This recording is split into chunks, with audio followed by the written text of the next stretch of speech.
Today, we're just going to be talking about neurodiversity and how to support different learning styles, particularly during this upcoming final exam season for most students. There should be closed captions available. You can also just click that off. And again, we'll leave time at the end for any questions you guys might have. Apparoof is at its heart a tutoring company. My favorite thing about the company has always been that I can trust my students and kind of work collaboratively with them. I think that's especially important for this presentation, but also just no matter the learning style, I think trust in the student is crucial, and Apparoof really enables its tutors to do that. These are our three hallmarks, but our objectives today are we're going to identify some of the most common learning differences and talk about those just a little bit. We're going to talk about the typical accommodations you'll see for students with LDs. And then we're going to look at strategies that we can use in our own home for support during final exams, but just also in general. Before we do that, let's define some terms. So ADHD is one of the more common LDs that we work with. Affects almost 10% of children, or maybe more, but that's the diagnoses. What it shows, what people with ADHD generally have is delayed maturity, as far as executive functioning, which we're going to explore, attention regulation issues sometimes, as well as inhibition. Within ADHD, there's also a couple of different subsectors. So there's ADD inattentive, which is more about that attention regulation. And then there's hyperactive, which is more about lack of inhibition, interrupting more physically as well. So the kids who are very much on the go. And then there's also, of course, combined, where you've got symptoms of inattention and hyperactivity. And this really runs the gamut. I've kind of seen combinations, people who are just mostly inattentive, those students who are really more of the hyperactive side, and then both. So a lot of nuance within just ADHD.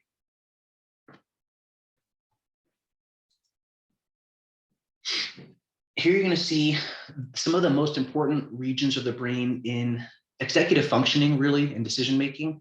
And so students with ADHD tend to have issues in these four main areas. And they're the areas that will control attention span and inhibition and some of these things we've already talked about. So what comes off as maybe sometimes lack of effort to teachers, or even lack of understanding, maybe neither, right? It may just be a delay in processing. Right. So I think that there's tons of research and science on the actual brain sectors themselves and how they work, but it's just interesting that they've already diagnosed a few spots for most ADHD students tend to have issues in these four regions. And the main culprits within are norepinephrine, which comes from dopamine. Dopamine is something most people have heard of. It comes from the pleasure center. So you'll see some students with ADHD who, if they don't like a subject in particular, it's very, very hard to focus, right? And so there's often a dopamine deficit to begin with. So it's hard to be alert and awake and enthusiastic because it's boring. You'll also see a lack of dopamine and norepinephrine affects sleep cycle, mood, and short-term memory, so working memory. You'll also see occasionally with ADHD students this hyperfocus. Right? Obviously, some medications help with that too, but even without, there are certain things that are enjoyable. That may be a video game, or it may be a school topic, or maybe a sport or an instrument. But sometimes you'll see that hyper focus, and that has caused a lot of leading scholars to really define ADHD as more of attention dysregulation, meaning just not regular, not a deficit, right? So just a little bit different as far as how people hold attention, but not always a deficit, because that hyperfocus can be really unique. And what you see a lot of times is these neurodiversity diagnoses kind of coincide. Anywhere from a third to almost half of children who have ADHD do have a diagnosed learning disability. We'll talk about what comes with that in school. 25 to 40% of children who have dyslexia also have ADHD. And then on the other side, about 25% of children with ADHD are also diagnosed with dyslexia. And you also see quite a bit of correlation with autism spectrum disorder. So particularly most people with autism spectrum disorder, or about half at least will often have ADHD. And then anywhere from a quarter to half of folks with ADHD will also have the autism spectrum disorder. So we mentioned executive functioning. You've got these three pillars down below of working memory, flexibility in your thinking, and self-control. And then within those, you've got kind of these other 8 really important functions that we all have to some extent, but they are skills that can be developed.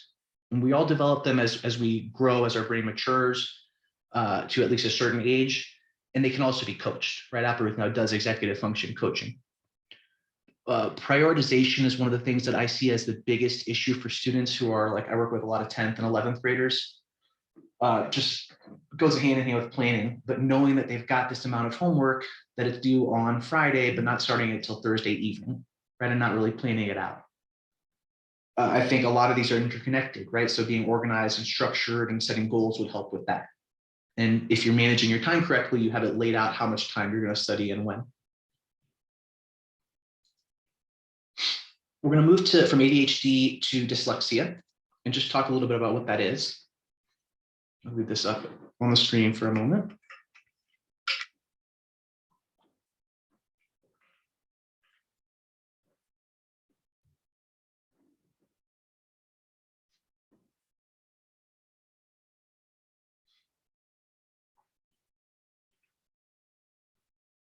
Dyslexic students tend to have extra time accommodations in school and on tests almost automatically. It's usually kind of an automatic, okay, up to double, sometimes even triple time, or at least time and a half.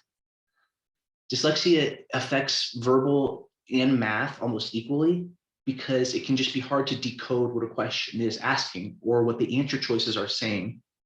And so I think there are a lot of different mechanisms students use. I think more than ever, I really trust my students with dyslexia to know what works for them. Parents, guardians often have really good insight too, as well as evaluations that they've received.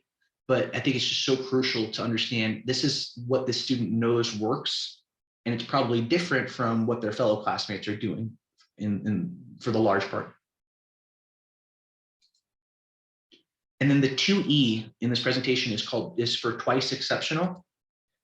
That's students who are gifted, potential for high achievement, so maybe high IQ tests, high standardized test scores, but also are showing evidence of one or more disabilities as defined by the ADA, for example. Those disabilities can include, but aren't limited to, specific learning disabilities, speech and language, emotional behavioral disorders, physical disabilities, being on the autism spectrum, and then ADHD as well. So you see, quite a few kids who are testing super high, or just, they're in the gifted track at school, but they're also exhibiting ADHD, for example. So it's just kind of these coinciding things that often happen when you've got some sort of learning difference. For these students, so I taught in the public school for a while, and I think some of this definitely resonates. What the teacher sometimes sees from a twice exceptional student, so very gifted, but maybe has some learning difficulties. So might see that the student is very interested in math and science and very good, understands it, can solve problems, really great at it. But then as soon as the task involves reading or writing, the student shows extreme difficulty, which to the teacher initially is going to be like a puzzle. Why are they good at this and not at that? Homework, and to the student too, sometimes that can be a puzzle, right? So that's one thing that you can work together to unlock. But that's the student high functioning in certain ways may have trouble doing homework, taking notes, structure, right? And completing assigned reading. So these are hallmark signs a teacher could see from a 2E student. And on the parents' end, it's more going to be, well, it seems like they're really struggling with homework. Their friends are getting this stuff done in an hour, but it's taking my student several hours. She's not organized. There's a mess. The room and backpack's a mess. Outside of school, he's super passionate, has deep interest, but doesn't care inside school. And then that classic feeling of withdrawing and saying, we hate school, can often just be a cry for help of, I'm struggling with this part, and maybe it's just a processing issue, right? Or just a lack of executive functioning skills that can be coached or developed. So interesting that the teacher, the parent, and the student all see completely different things. A few other LDs just to introduce, and we'll talk about how we work with them. So it's not all just ADD. There are students with memory or retrieval issues. So that can be a challenge, and there are ways to help with it. But if you have a shorter working memory or just can't keep as much in at one time, students who have auditory processing issues, so they're going to be more visual people often. If a student has visual processing issues, that can be really cool. Some of those students are amazing at auditory or written processing even, but especially auditory. Dyscalculia, hard to say, is what you see on the screen here. So some students will immediately group these as like 5 and 4 or 3, 3, 3, and others will have to count one by one. Dysgraphia has more to do with writing and writing issues and errors. And then dyspraxia is more about just having difficulty with movement or coordination, right? So those are other examples of things that can and do affect our students. So let's talk accommodations. And in my world, which is SAT, ACT, PSAT, it's really important because getting the right accommodations on exams is not only crucial in school, but if you don't have the accommodations, you are less likely to get them on the ACT or SAT. So just over the past 5 years, since they've changed their admissions or their policy for extended time, SAT and ACT, unless you have a 504 plan or an IEP, which we'll talk about in school, and can show that you have extended time on tests, it's pretty rare to get it on an SAT, ACT. So unless you've had a couple of years already where like you have a diagnosis and you have a plan that gives you extended time on tests, if you have that, you're almost guaranteed to get it on SAT, ACT. If you don't have it, it's very hard to. And it can be essential. I mean, I always tell people it can be a blessing and a curse because, for example, an SAT goes from 3 hours to like what, almost 5 for time and a half. And if a student has ADHD, they're already having trouble focusing. So it can be really hard then to say, well, all right, you've got more time, but by that same token, you've got more time that you have to be here. So we'll talk about setting up break time and making sure that you're resting your brain. And then again, accommodations, this is not a thing that's just for school, right? The ADA in real life states that an employee may be entitled to reasonable accommodation or modification in order to ensure their ability to effectively do their job. So that also encompasses learning disabilities. So we've spoken a little bit about accommodation plans. There are a few different types of evaluations that a student may need. And I think, at least when I was growing up, I remember there's sometimes a stigma around this. And I guess that's inevitable in some ways, but so many students have diagnoses. So many of us, have a learning difference and have gotten extended time. There is, I think, important to kind of let the student know there's the opposite of any shame in that. If this is something that you need to have to showcase your full ability, right? That's not like you're getting an advantage over another student, far from. So I think that these evaluations are important. And I mean, they don't have to lead anywhere, but they can give you good information. You can just get a regular old psych eval. That's more intended to guide the diagnosis and treatment, but not from an educational perspective. So it can be helpful, but not necessarily as much from the educational perspective, versus a psychoeducational eval that shows, okay, what are my difficulties in the classroom and my learning style in general, what's not working, and then what is happening. So how is that manifesting? That's a really important informative evaluation. It just might not give enough data to diagnose and recommend treatment for a learning disability, for example. And then there's the neuropsych eval, which is a more formal assessment, looking at those regions of the brain we talked about earlier. And then it's focused not as much on the what, but why are the difficulties happening, right? So really getting into the pathways, and that can be used to diagnose a disability, which can then lead to accommodations and extended time and so on. And if you have questions about any of this stuff, just put them in the Q&A and we'll talk through at the end. Some formal plans that we've got here. So an IEP, a 504 plan, those are often thought of as the same thing. If I remember correctly, the difference is a 504 plan can go all the way up through college. IEP is just from K through 12. Tends to be, it has to do with extended time, and we're going to talk about other types of accommodations people can get. And then there's RTI, which is more about teachers kind of interfering at an early stage if they sense a student is struggling or behind. So some states have that, much less common. I've never seen an RTI. But that evidence that you receive school-based accommodations, like I said, it's important for when you're taking ACT, SAT in like junior year. And then some private schools have these school-based official plans, and those will vary from school to school. So what are some of the accommodations that we see? For ADD, extended time on tests is a big one. I think it's often time and a half. That's what you see most often on the standardized tests.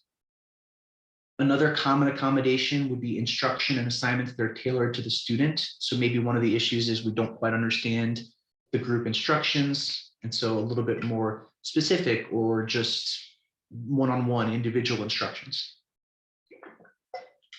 I think most teachers worth their salt are very good at positive reinforcement and feedback anyway, but this can actually be part of the accommodation because it's so much more crucial for students who really feel like they're struggling to get that reinforcement and also to get just commentary on how they're doing, right? They're not going to be able to change if they don't know if they're doing something incorrectly. Assistive technology, which we'll talk about more.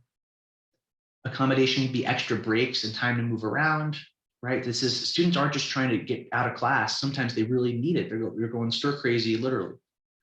An environment with limited distractions, especially for test taking or assignments. So maybe just out in the hall or in a little room. And then sometimes extra assistance in staying organized, which could take the form of parent-teacher meetings or office hours, or depends on the school, the teacher, and how dedicated they are.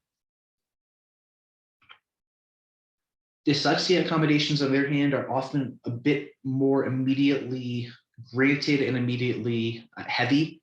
Like the umbrella accommodation for someone with dyslexia is often double time and sometimes triple time. Even if you don't often use a reader or text to speech, you may need it you may do better with it. So I have some students who get that where they have like a reader, they don't have to read the test themselves.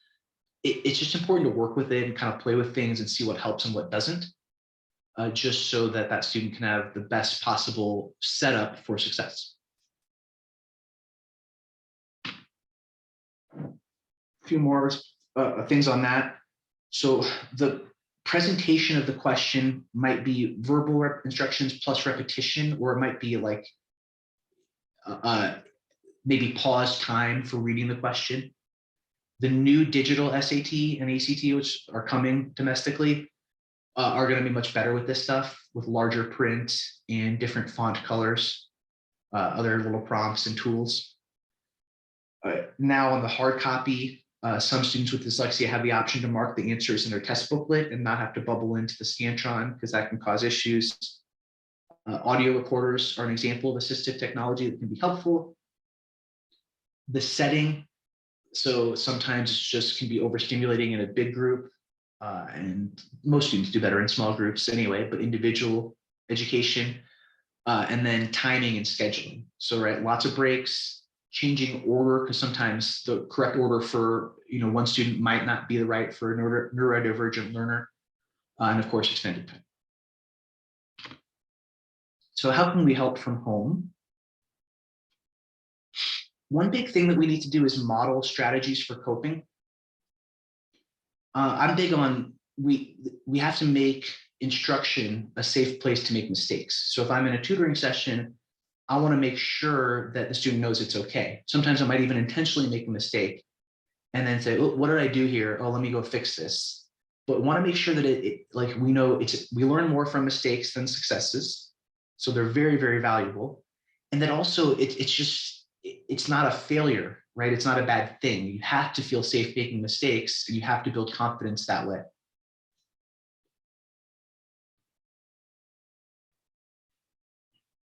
And I love this point at the bottom, which is don't fight yourself, work with your innate design.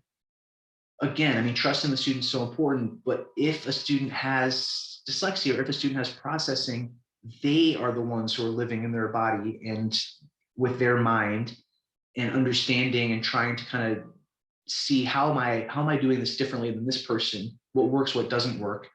And so it's important to ask those questions, but then it's also important to follow through. If you know you're better at listening than reading, Audiobooks are golden. If you know that music, for me, this actually worked. Playing music to block out noise while doing homework and headphones in, honor that, make space for that. Not many of us are multitaskers in reality, but some people are. And the general rule is don't use music with lyrics, but that worked for me. I think that's probably pretty rare. Most people, classical music would work better, and that would drive me up the wall.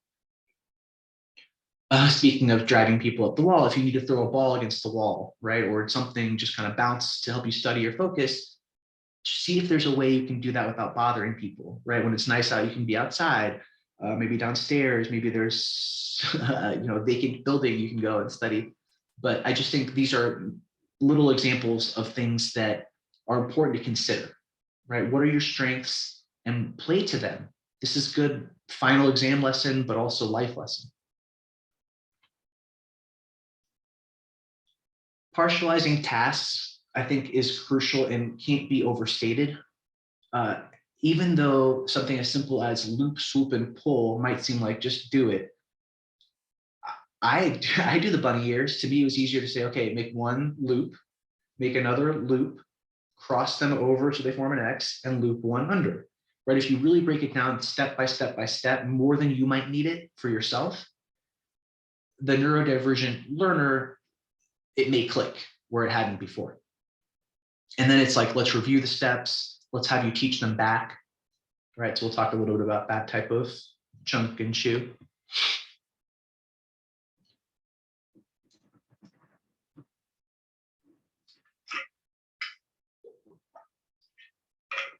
Ask questions. We could do a tutoring session without making any affirmative statements, but instead just asking questions. What are we solving for? What do we already know? Why do you think they gave us that information? How can we use that? What's the next step? If I lost you, where did I lose you? Right? So I don't really need to say much. I want really the student to provide everything. So what does it feel like when you're doing this question and you get stuck? And I get some really interesting answers that I wouldn't have expected, right? Because I can imagine what it might be, but I think actively listening and saying, okay, so really what I'm hearing is that you're getting stuck and you're feeling like, not that you're confused, but just a total loss of focus. The words kind of get blurry and you're just losing focus. Then the next question is, have you ever felt that before? And is there anything that's worked to get you unstuck? And the answer is usually, yes, I felt it before. No, I kind of just have to, I just read it and reread it, and it's my problem. So then you delve in. What about this gave you trouble, do you think? If it happens on test day, this is the most important. How can we move past it? And that's what we might have to work on together. The answer might often be, well, if it's really confusing, you just have to skip it. Pick out the couple words you do understand, but you have to move past it, right? We can't just read and reread. It's not going to help us, and we don't have time. So we got to think strategically, activating that prefrontal cortex, and really experiencing some frustration. So like making those mistakes and showing the student, how do we move from that to analyzing what went wrong and then action, right? Taking care of that and addressing it.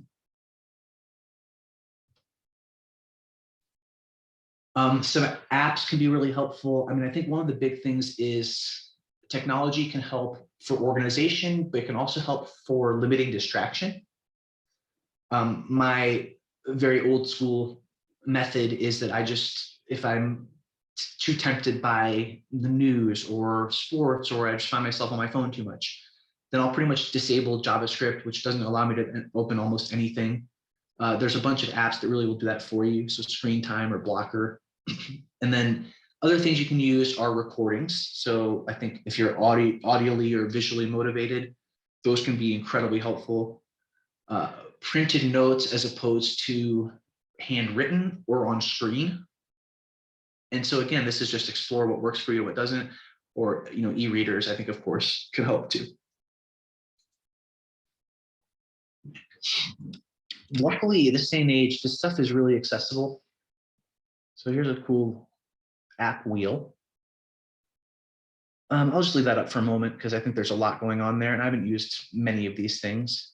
But you can see like a little thing for studying, getting information. So Safari, Firefox, Chrome, Memory tools, right? You can see some stuff down there with like storage, word processing. And I think for the ones that I see most often, I think we'll talk about Google Calendars, right? So like just reminders, alarms, calendars are huge. Stopwatch, lap function on the phone can be huge too. Taking notes, having audiobooks, right? So there's just so many things that we can use to help us. And you have to also be willing to understand that if you try something and it doesn't work or doesn't help, that you can abandon ship, right? There'll be certain things you try that really just don't do the trick, and others really will click in. It's like trying to find the right medication. It can be a process. So some resources as we go. I mean, everyone really, navigating social and emotional comorbidity challenges. Comorbidity just meaning multiple things going on at once. One thing that we have to work on is identifying emotions. I mean, these are the things that even as a middle to young adult that like I work through in therapy, right? Of like, get to know your feelings and don't let your thoughts become your feelings. Positive visualization is huge for students. So like there's this pathway of, I'm not a good test taker, I'm bad at math. I hear that a lot. And it's generally just not true, right? But we've had negative experiences maybe with a math class or tests or math teacher. And so it's like, well, can you remember a time when you did really well on a math test? Or can you remember another topic where you do well on tests? Let's harness some of that energy. Let's remove these negative pathways, right? And then meditations, listening to your body, doing a body scan, taking care of yourself, right? So like on test day, we always make a checklist. And one of the things people often don't write is like a snack and bring water, and bring comfortable clothes. So checklist, am I hungry? Am I thirsty? Have I been outside yet today? Right? These are things that I still kind of will check on. I've been at the computer for 4 hours and I look, oh my gosh, I need a break. So this book is a good one. And then a bit more on that. One of our goals would be to build emotional resilience. So we get a feeling or a thought, we recognize it. I mean, that noticing is a huge step in and of itself. And then not always saying this is good, because toxic positivity is a thing and it can have diminishing returns, but you always do want to identify positives. What do I like about myself? I feel scared about this because my friend is having a tough time. And the positive in that is I'm a good friend and empathetic, and that's a really good quality, right? So like that was easy. Create an action plan, right? So like if you're feeling a certain way and you're down in the dumps, or you're feeling worried about a test, right? That's what we're here for this week. There's a final exam in physics and I really am nervous about it. If the test is on Thursday and you know the teacher doesn't have office hours on Wednesday, make sure you go in on Monday or Tuesday, right? Make a study group, set up a tutoring session. And then also just realize that negative emotions will happen, right? So sometimes we mess up and that sucks and we can grieve. Tolerance of uncertainty is really important. So just knowing that things are impermanent and we can't really predict an outcome.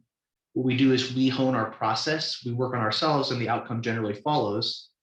But just know that it's okay to be unsure. It's okay to be in that zone of I'm learning about myself and how I learn. That's what we call metacognition, is thinking how you think, thinking about how you think.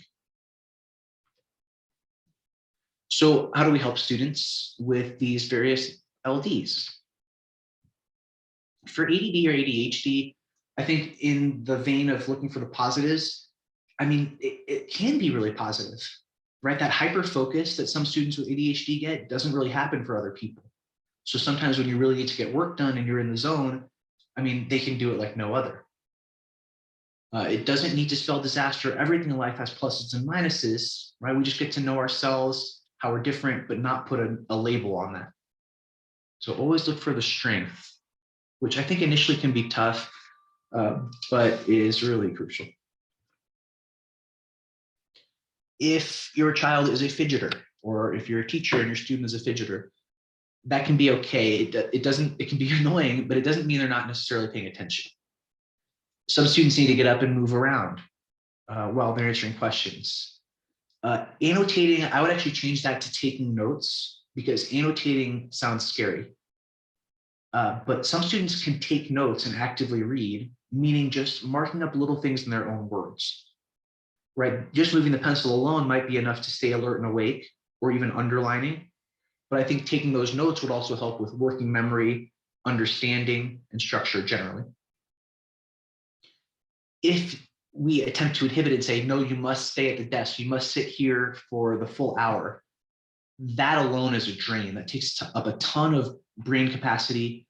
If the kid needs to move, let them move. That will free up mental resources that we are otherwise focused on, like, ugh, I can't be still like this.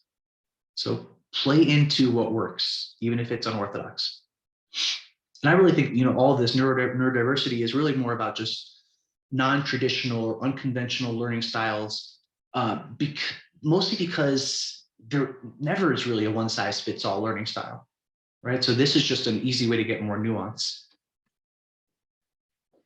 Something huge in an ACT, SAT session, but also in final exam review, or just as school goes, is you don't want to do one thing for a long block. Even if you're studying for 3 tests, you don't really want to do 3 hours on test A, 3 on test B, and 3 on test C. You actually would rather do like an hour chunk on A, hour B, hour C, and then repeat that. You'll recheck in to reinforce stuff. Shorter sessions help you retain more. And if you do a complete switch to a topic, it tends to not push things out of your brain. So if I'm doing AP US history for 5 hours, by the 5th hour, I'm forgetting about, the late 18th century and mid 19th century, and I'm only remembering the later stuff. But if I go a little bit of history, a little bit of math, a little bit of science, back to history, that's less likely to happen. One technique is Pomodoro, where you're working 25-minute chunks and 5-minute breaks. For ADHD, you might want to flip that and try like 15 minutes of work and then up to 20 minutes of break time. Seems like a lot, but might be the best way to get a lot done.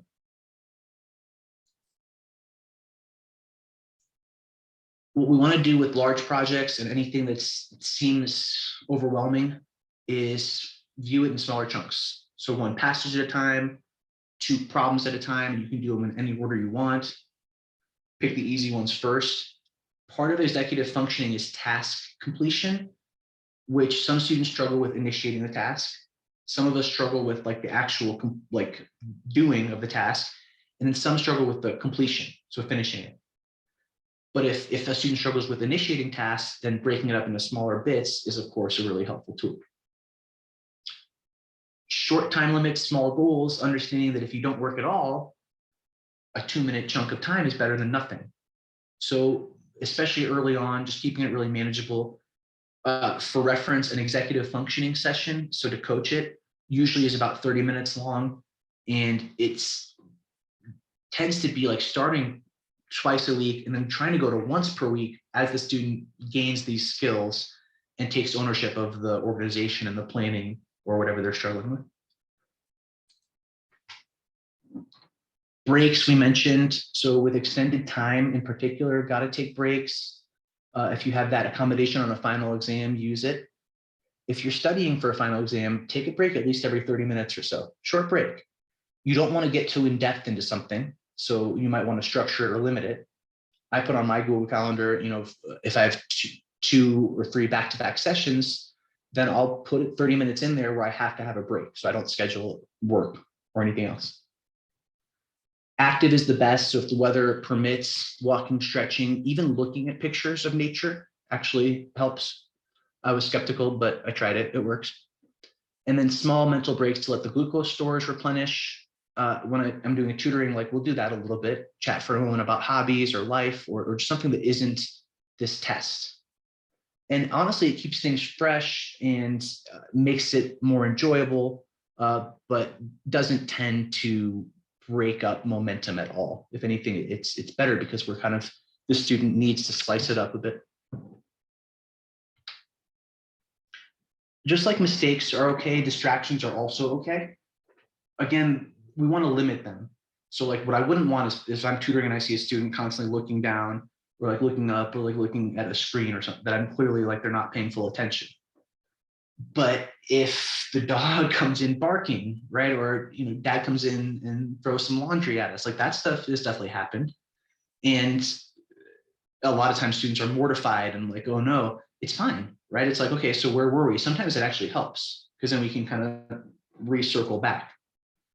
If something comes up to the student, they know they want to talk about it, but you're in the middle of a lesson, just make sure they have something to write it down so they can talk about it later. And at the very least, then it wouldn't be like something they're dwelling on, because some of us can get fixated. Like if I can't get this thought out, that's all I care about, and I just want to say that. But maybe writing that down can let us focus on something else for a bit. So moving on to executive function deficits. So those people whose executive functioning skills, it's a spectrum, but maybe certain skills aren't as high as others. These are the ones we talked about. And again, it's like you might be a really great planner, but you're just not great at self-monitoring and self-regulating. Or you may struggle with inhibition, but you're able to organize and prioritize just fine. Or we may struggle with a bunch of them. The big thing for students with executive function deficits is don't do too much at once. So don't give them like 3 things at one time. That might be overwhelming. Instead, you go slowly, go point by point. We set goals, that's important. Build an accomplishable to-do list that's not overwhelming. And ideally facilitate it with technology. Do it in the Google Calendar, do it in the Notes app, something that is easily accessible. 20-minute increments, breaks in between. I mean, that's good for everyone, but I think anything over 20, 30 minutes for most students with LDs generally tends to be too much.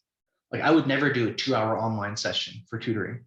Always 90 minutes max or an hour. And if it's 90 minutes, we'll take a short break in the middle, right? That's the only way we're going to get through without burning out.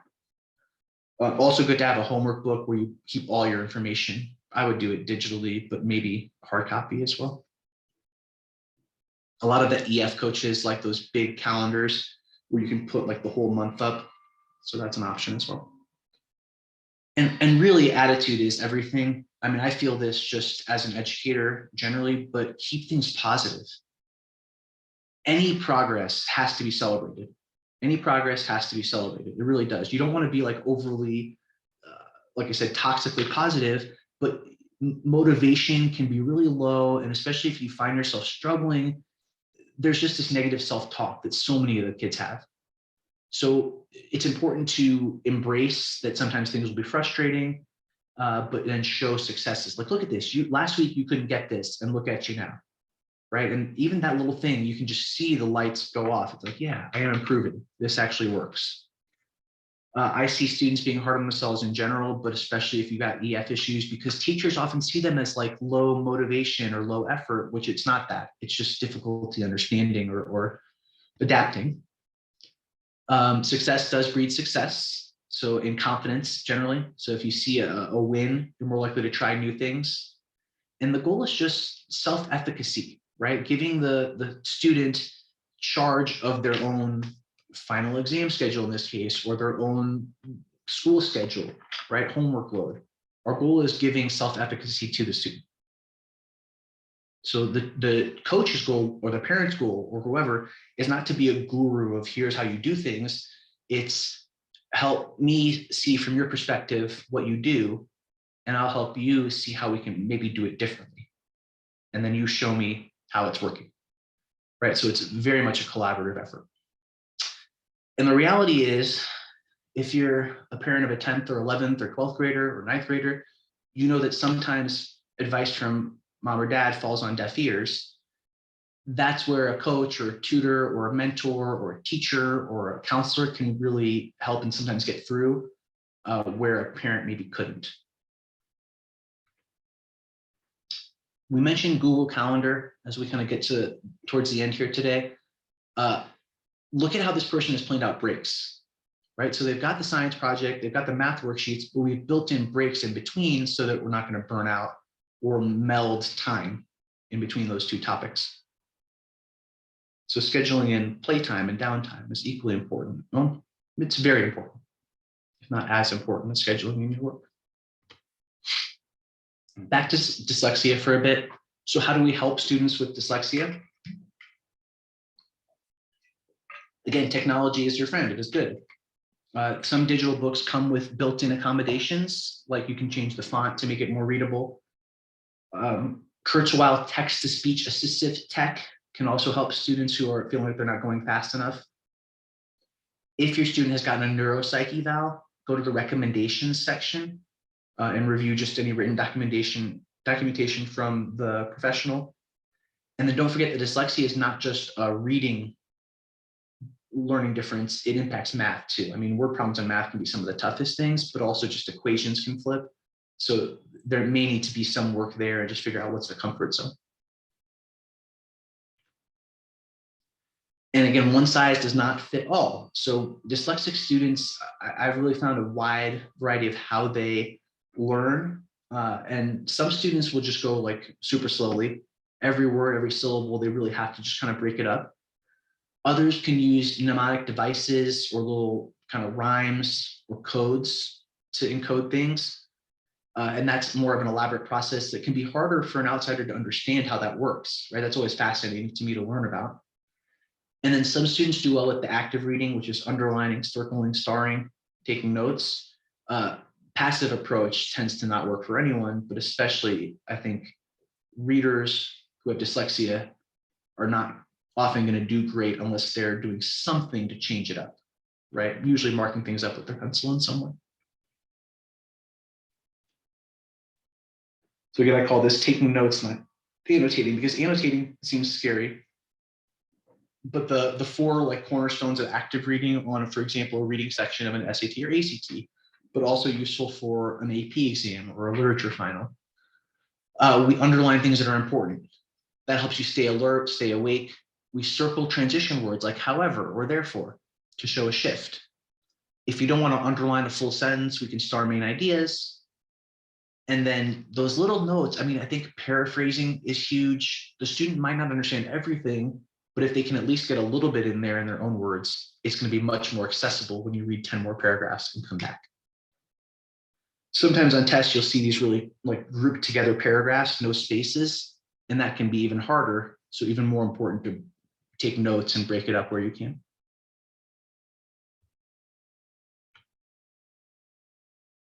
And those long texts, I mean, like the standardized tests have long ones, a lot of final exams will. They can be really intimidating to students. So how can we make that simpler? Well, can we cross off information that's unnecessary? Can we bookend, which means read the beginning and end of paragraphs to just kind of see what's the main idea? Paraphrasing and pulling out important info on the sides is probably the best thing you could do. But just that physical engagement with the text, almost all my students, when we start, I say, so what do you do when you read these passages? Are you marking it up? And most students say, no, not really. We do annotating in school, but I hate that. So we change it. It's like, well, yeah, we're not going to annotate. You do not need to be analytical on an ACT or SAT. You just need to put words down that summarize it so you can see them on the questions later. And a lot of dyslexic students seem to really do well with physically engaging and actively reading rather than passive. So highly recommend that. And this is a book that one of our tutors and executive function coaches, Jenna Burke, who is fantastic, highly recommends this book. So I trust her. We talked about how some LDs actually give you advantages, right? Like the hyperfocus for ADHD on occasion can be a great advantage. There are also plenty of examples of people in various fields making a difference using their dyslexia to their own advantage. And just some cool stuff about how to work with it. So just a few more LDs and how to work with them, and then we'll leave a few minutes for questions. If a student has memory or retrieval issues, which could also be processing, could be a number of things, but important to limit the amount of information to be learned. So whereas I might do like 10 topics in a regular session, if I know that memory and retrieval is an issue, we might limit that to 2 or 3, right? Just go more slowly. Shorter sessions are going to be better, more breaks. Before we introduce anything new, we're making sure to review, right? So what did we learn last week? How do we do this question? Can you teach that to me? And if not, we need to reinforce it before moving on, which is fine. Distributed study, so you don't want to pack things in towards a test date. You want to distribute them so that we can rehearse. That's the chunk, chew, and check method I talked about earlier. Break off a chunk of information, practice it by doing some questions or writing or whatever, and then down the road, check it. Make sure you really remember it. That's how we learn. And then encoding both via visual and auditory pathways so that there are multiple ways. So maybe we need the homework in the book, but also online videos. And between those, someone who's got retrieval issues has a better shot at memorizing it, right? Just more pathways that they've kind of walked. Other things you can do, always important to rehearse information, harder to get a student to do it, but within 24 hours, you can strengthen your long-term encoding of something by just reviewing it. Learn it and then come back within a day. If you really come back within a week, again, you'll really get it. That's the forgetting curve, which is the more you reinforce it, the longer you retain it. And then important to immediately write down key concepts in a paraphrased, meaningful way. So not just kind of randomly on a sheet of paper, but it all has to live in one spot so that we can get it, maybe just note cards. And then subsequent rounds of forced retrieval practice. That is the way the student will learn. It's like testing themselves or teaching it to a pet or to the mirror, to the parent or to the tutor, various places. So it's not just associating with learning in one place. All those things can strengthen memory. If a student has auditory processing issues, of course, you want to face them, be in close proximity, limit distracting sounds because they can be really overstimulating. Clear articulation. I mean, this is also true for international students, right? Or anyone who has a language difficulty. Directions can never be too clear or too succinct. And you always want to ask, like, do you understand that? Or is there anything that I can make clearer? You can also write them. I would just put it in a chat if I needed to. I just write the instructions. And then always has to be a safe place, right? So all our students know that they can ask questions and seek help. People struggle with seeking help in general, and a lot of students are afraid to ask questions. So that's that whole environment of cultivating a safe place to make mistakes and ask questions. And again, I think parents can do that too, but sometimes kids are just more likely to seek it out from a counselor, a tutor, a teacher, a mentor, a friend. If a student has math challenges, a couple things we can do. So one is just slow it down. Number one, what am I solving for? Number two, what do I already know? Number three, how can I use that? And then step four is usually going to be like an algebra step. Looking at, so I often ask, like, do we care about this information? And the answer, if I ask that question, is always no. The information might be K is a constant, never matters on the SAT. Make sure that the steps are clear, right? So what's our plan of attack? And again, it's okay if that student doesn't know, so you can prompt them and say, well, the first thing is, what are we solving for? And the next thing is, what do we know? If we're solving for X and we know X and Y equals this, we need to get rid of Y. How do we get rid of Y? And so on. Always reviewing and then making sure that the student is fluent and really comprehends it fully.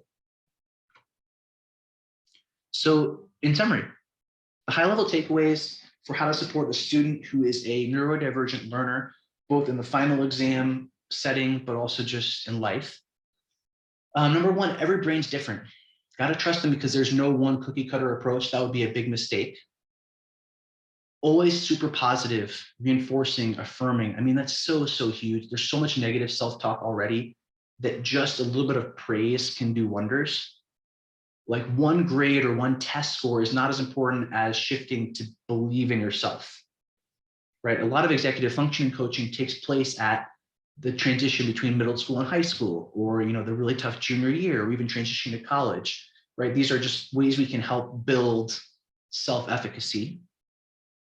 Make sure that you are flexible, responsive, and creative. So if your student has an LD, you just gotta think outside the box, right? Just what would work for maybe your older child won't work for this student, and that's okay, right? And not only okay, it could be cool and different and exciting. Emphasizing strategy. So this is not like just a shot in the dark. We're strategically solving problems. Student has to gain a sense of agency. It can't be mom or dad or guardian or anyone doing it for them. And then again, so because you don't want to be the guru, you want them to gain this sense of self. And then if and when we get accommodations, again, there can be a lot of stigma where students don't want to like ask for what they need. So making sure that they know why they have these accommodations and that it's an important thing to advocate for themselves, right? I think that's something that it's hard to instill in younger students, but important. As we wrap up, we're going to launch a quick poll. Just if you want to put in whether you're a parent, student, educator, etc. The 3 cornerstones of Appleruth are the academic tutoring, test prep, which is my bread and butter, and executive function coaching. So you'll see that poll pop up. And if you're interested in executive function coaching, I want to show you how that works. So you can get a free call. We're going to put that link in the chat as well for anyone that wants it. And 15-minute free call. You can also schedule a $150 diagnostic session. And this executive function coaching is fairly new, but like Jed Appleruth, our founder, is one of the coaches. Jenna, who I mentioned, is a wonderful coach.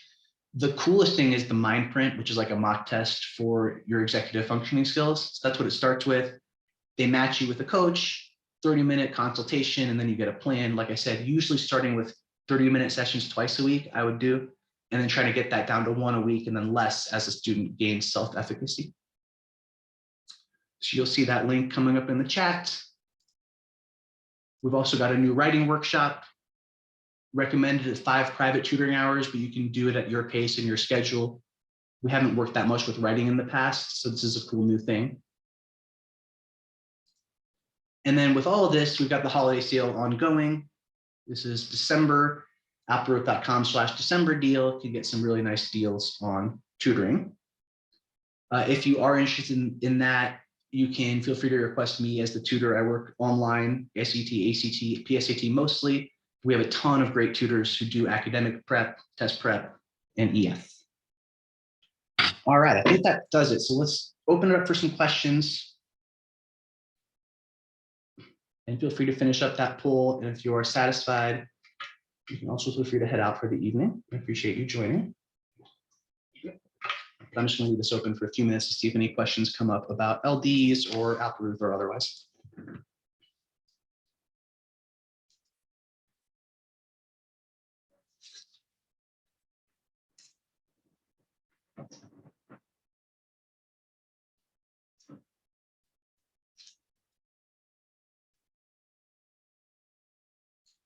All right, looks like people are feeling good. So I really appreciate y'all joining. Hope it was helpful. Feel free to reach out to Appleruth with any questions. And I hope everyone has a wonderful rest of the night and happy holiday season.